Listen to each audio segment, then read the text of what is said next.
part of our Working Wonders is the highlight. And we're doing a highlight today with Lucy von Sturmer, who we've just had a long table talk on borders and boundaries with. She's the founder of Humble Brag, PR company, consultancy, servicing company, basically in purpose for good, helping companies be better. How did you, or when, so you basically said you started after a couple of years working for other companies, fairly commercial companies. So what was for you the tipping point to kind of leave that life behind and decide? Yeah, so actually my background was in media and working in civil society and NGOs, which was as least commercial as you can get. But my last role was global PR manager at Media Monks, the biggest production company on the planet. And I think for me, I just realized that running away from the stories and the conversations that really spoke to my heart wasn't necessarily going to cut it for me. I'd also had a 10-year career working as a communications person in many different roles and capacities at different companies. So there was an impetus to try it my own way. I think also I saw the media landscape changing a lot. I called it the Humble Brag because I wanted to, having worked in NGOs, there's a lot of jargon around complex language, and I thought I'd own the playful approach. I want to be the person that can ask the simple question to unpack the insight we need. So yeah, it was a bit of a bold decision to start a company 3 years ago, but I'm really proud that it's still running and that it's growing.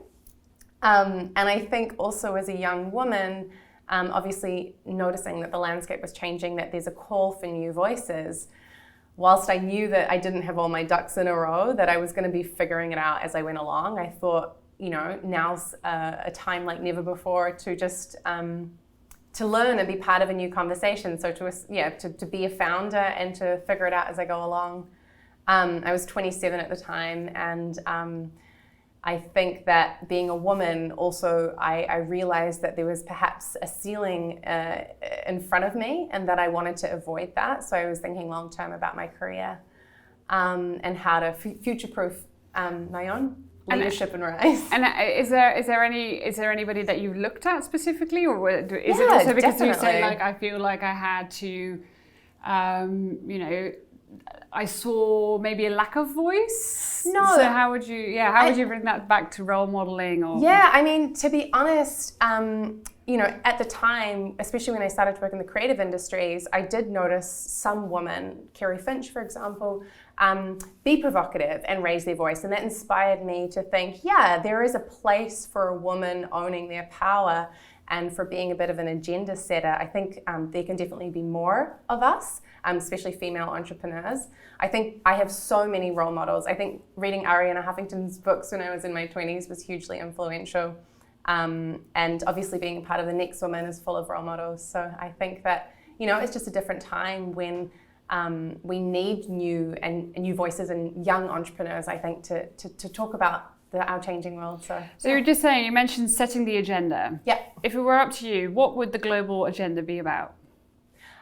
Preserving all life on our planet, mitigating our climate and ecological emergency, and you know, thinking about a form of social justice, maybe a democracy that lets all voices count. So I think that many of us are disconnected from ourselves in this version of capitalism, which I think we couldn't really say a few years ago, but people are up for that conversation now. So I think that, you know, we just need to have a bit of a shift in priorities so that we can serve the human good for longer rather than just creating more profit for a few different shareholders, billionaires. So you're saying people are up for the conversation? No. It's like, you know, it's what you think. So I think it's good to, you know, we are talking about an agenda. We are talking about your motive and, you know, building up your own company. Yeah. And so, you know, you said, you know, we need to really look at the world and make it a better place and, you know, more inclusive of all the voices that are in the world. Yeah. But it's kind of like, I wonder, where would you like to take that? Like, how are you going to go about that? How could, like, if other people now are listening to you, Yeah, sure. I mean, the business case is there for doing good, whether that's your company becoming more sustainable, whether it's taking a stance on a social issue and also working towards that long term. I think that in terms of representation, people want to see more diverse leadership. So I think that there's an opportunity for businesses and for individuals to actually bring their personal values into their workplace, and for companies to take a stand on social, cultural, and environmental issues. And I think that the way that, you know, the dial is shifting is that they'll actually be rewarded for it from consumers. So there's this strange shift that we've seen in the last few years, which is that companies are stepping up into the space of civil society almost to protect values. So yeah, I think that that's the business proposition around this. And I think for myself, it's just walking the talk, which isn't easy every day, you know, being brave and being bold and putting yourself out there, especially as a young woman, fighting imposter syndrome. But it gets easier over time. And I think that, you know, as long as you position yourself as someone that's learning along the way and that doesn't have all the answers, you can be part of these new conversations. But I'm sorry, because you're saying, like, people are open for the conversation, people are open for the dialogue, Yeah. much more than maybe 5-10 years ago. Yeah. And I'm wondering, how does that then form? Like, how do you form that conversation with potential clients and customers who are coming to see you to help them? Like, how have you seen customer and clients enter into that conversation thinking that they're prepared? Because there's a lot of, I mean, particularly on environmental issues, particularly on gender, there's a big gap between attitude and behavior. How do you look at that? Well, not everybody comes to us. I mean, we have obviously clients from different camps. Some of them are like, we think you're the perfect match, you get what we're doing, our mission and our values are super aligned. They come to us because they're in the positive impact space and because they want a better story around it, they want to get the message out. I think others come to us actually just from a reputation growth point of view.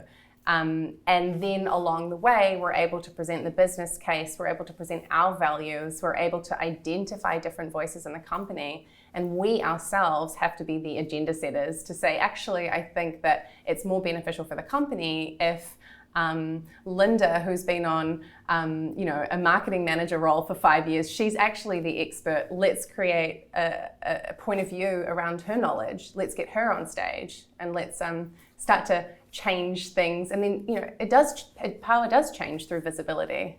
So, but you actually are going into companies and Definitely. saying, like, look, your behavior there, We have to. So when you're working in a reputation point of view, your job is actually to play devil's advocate to the client to save their reputation from media and audiences and potential backlash. So it actually creates the space to say unwanted truths.